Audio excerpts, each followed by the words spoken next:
Senhora Presidenta, senhores deputados, as pessoas que acompanham nas galerias, as pessoas que acompanham em casa. Senhor Presidente, para onde vai a educação no nosso Estado? Para onde vai a educação paulista? Essa é uma pergunta fundamental que precisa ser respondida nesse momento importante, momento ímpar que vive o Estado de São Paulo. Nós estamos chegando ao número de quase 200 escolas ocupadas no Estado de São Paulo. Para aqueles que acham que os nossos jovens não têm mais interesse pela escola pública, está aí a comprovação cabal. Juventude foi para dentro da escola e lá permanece dia e noite.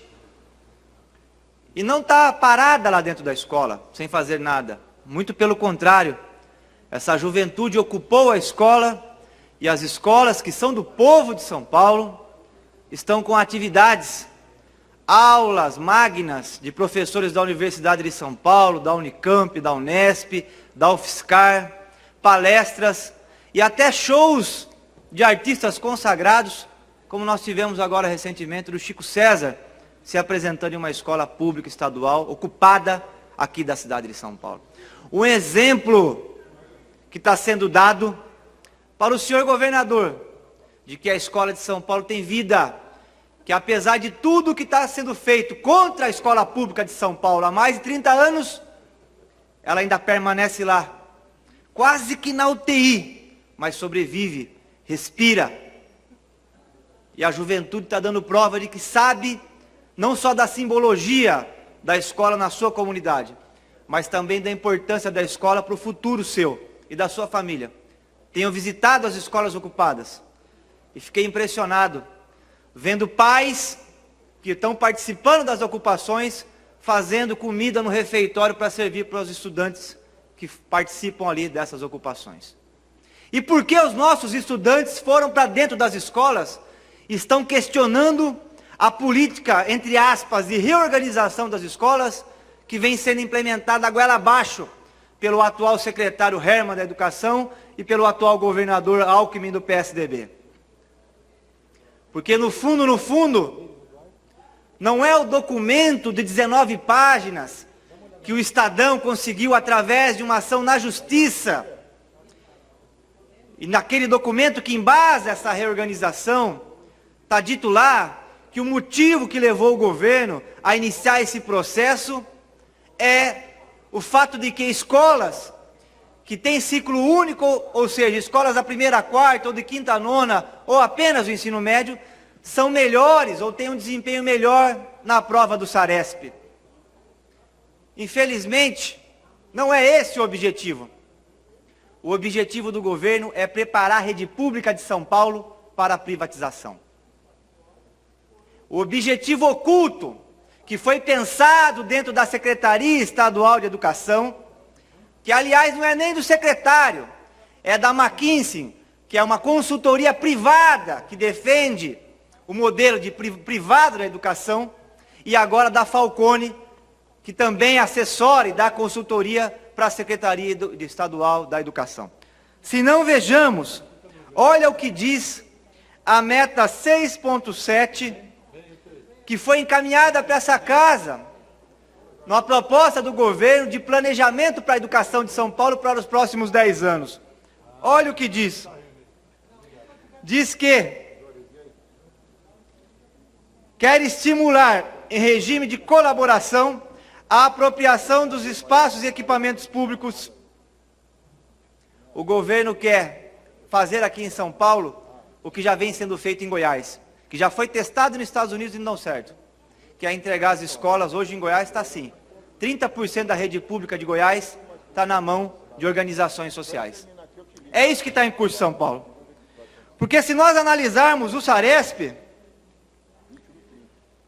e olha que situação, o Saresp é uma prova do próprio governo. E o governo e o PSDB que vem defendendo que a forma correta de se analisar o desempenho de uma escola é a prova do Saresp. Em 2008, em língua portuguesa, o terceiro ano do ensino médio, aqui em São Paulo, da rede pública, tirou nota de 273,8. Em 2014 caiu para 265,7. Ou seja, a prova que eles inventaram, que eles advogam que é uma metodologia correta de se avaliar uma escola, nessa prova, em língua portuguesa, nós estamos andando para trás, no próprio instrumento que eles criaram, aliás, que serve hoje, inclusive, para pagar o bônus dos professores com o IDESP, que vinculou o SARESP ao desempenho das escolas e à remuneração dos nossos professores. Em matemática, em 2008, a nota foi, da rede pública estadual, 272,5. Em 2014, 270,5. Mas todos aqueles que sabem que a educação é muito mais do que uma prova de avaliação, muito mais do que isso, questionam que a elaboração de uma única prova não consegue analisar de fato se a escola está dando uma contribuição para a vida da comunidade. Porque escola é muito mais do que aprender um pouco de matemática, um pouco de língua portuguesa. Escola é um termo muito mais profundo do que isso. A criança precisa aprender também cidadania, precisa aprender a respeitar o meio ambiente, a fauna e a flora, precisa estabelecer laços de solidariedade, ser socializada no meio da escola, aprender o respeito ao professor, o diálogo ao professor, aprender o processo que é mais importante, não só de decorar alguma fórmula ou outra, mas também o processo de despertar a sua curiosidade para pesquisar e para se aprofundar em temas tão importantes como os temas que são apresentados nas nossas escolas. A escola não é uma ilha. Infelizmente, hoje, o secretário acha que é uma ilha e pegou apenas um único fator que avalia a escola, que eles que criaram, que é o SARESP, e a partir desse único fator, quer promover uma grande e profunda reorganização nas escolas de São Paulo, que vai levar, inclusive, segundo o próprio governo, ao fechamento de 94 escolas da rede. E mais o fechamento de salas de 750 escolas do estado de São Paulo. Escola é muito mais do que isso. Nós sabemos que muitas vezes o desempenho dos alunos, o que pesa de fato, é a situação socioeconômica desse aluno. Se o aluno é filho de pais desempregados, de pais separados, se tem alguém com problema de alcoolismo na família, alguém com problema de drogas, se tem narcotráfico na porta da escola, é claro, óbvio, ululante, que o desempenho desse aluno na escola pública vai ser um desempenho menor. Se na sua família não existe o hábito de leitura, o pai não lê revista, não lê livros, não se estabelece reuniões em família, não existe um cultivo da concentração, que é o ponto fundamental para o avanço do conhecimento, se não tem isso na família, dificilmente esse jovem vai ter um desempenho bom na escola. A escola não é ilha, seu secretário. Muito mais do que avançar no processo pedagógico dentro da escola, nós temos que avançar no combate à desigualdade social aqui no estado de São Paulo. Portanto, achar que com uma única e grande ideia de fechar escolas e reduzir as escolas para ciclos, que já foi tentado inclusive aqui em São Paulo em 95, isso vai melhorar a educação de São Paulo, está profundamente equivocado.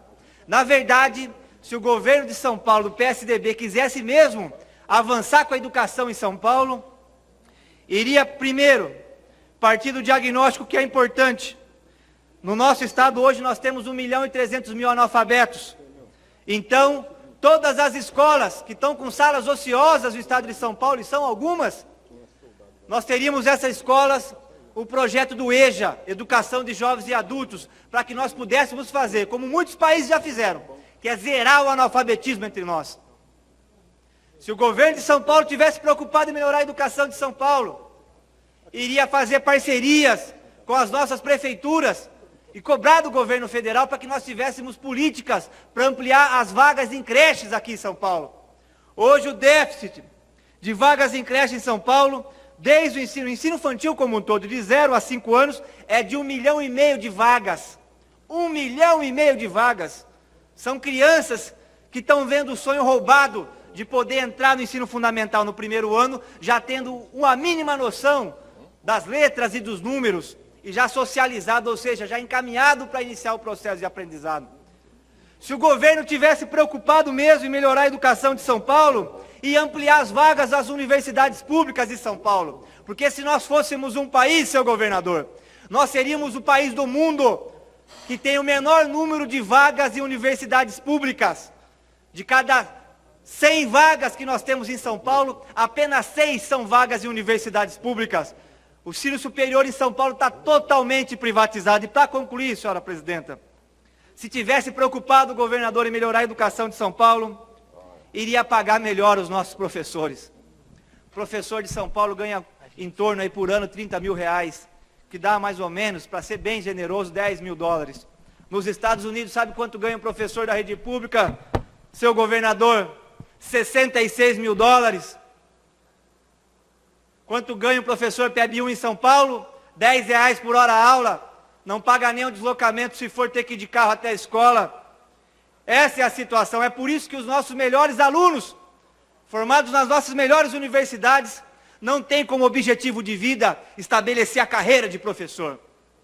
E se nós queremos desenvolver São Paulo, transformar São Paulo de fato num estado potência, não só do ponto de vista industrial, mas também do ponto de vista intelectual, é preciso ter na carreira do professor, mais do que Ministério Público, mais do que deputados, mais do que defensores públicos, mais do que as carreiras burocráticas do governo, mas ter centrada na carreira do professor o sonho de todo jovem universitário de São Paulo. Como o Japão fez depois da Segunda Guerra, eu queria concluir agradecendo a tolerância da presidenta.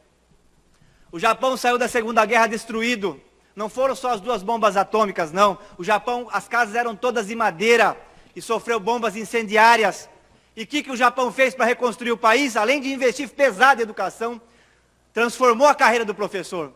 Não só deu símbolo para a carreira, o imperador reverencia os professores, mas também transformou a carreira de professor na carreira mais atrativa do país. Desde o professor do primário até o professor da universidade. Se nós queremos de fato ter um Estado desenvolvido, senhor governador, comece pelo fundamental. Mande embora o atual secretário de Educação, porque ele não sabe o que está fazendo na secretaria. Segundo, rompa o contrato com a Falcone e a McKinsey. Tire as consultorias de lá, porque eles também não sabem o que fazem. E por último, consulte as nossas universidades públicas, que são pagas com ICMS, dinheiro do povo. Consulte o Centro de Pedagogia da Unicamp. Consulte o Centro de Pedagogia da USP. Consulte o Centro de Pedagogia da Unesp, para formular de fato uma política pública para a educação, com base na res pública, no interesse público, e não interesse de meia dúzia de empresas privadas que querem pôr a mão no orçamento milionário da nossa educação, que está hoje em 42 bilhões de reais. É isso. Muito obrigado, senhor presidente.